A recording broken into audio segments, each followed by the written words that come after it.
Welcome to Not Milk Never Milk. Subscribe if you're lactose intolerant. In this video, I will explain how to get a Shopify plan. First, head over to the Shopify website and sign up for their free trial. This allows you to explore all the platform's features for 3 days without any commitment. You'll need to provide your email address, a unique store name, and create a secure password. After that, answer a few simple questions about your business to help Shopify tailor your setup. It's a straightforward process to get started. Once your free trial is underway, it's time to consider which paid plan best suits your business. Shopify offers 3 main plans: Basic, Shopify, and Advanced. The Basic plan is great for new businesses, while the Shopify plan offers more features for growing stores.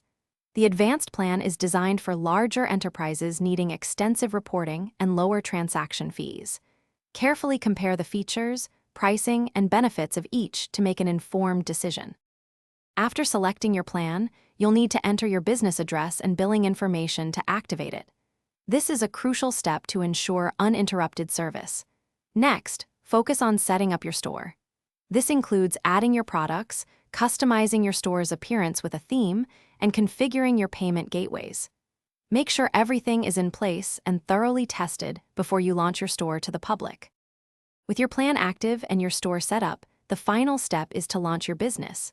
Double-check all your settings, product listings, and payment options to ensure a smooth customer experience. Shopify provides numerous marketing tools and an extensive app store to help you grow. Remember to continuously monitor your sales performance and gather customer feedback.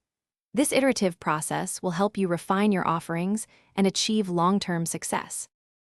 Thanks for watching. If this was helpful, leave a like and consider subscribing. See you next time.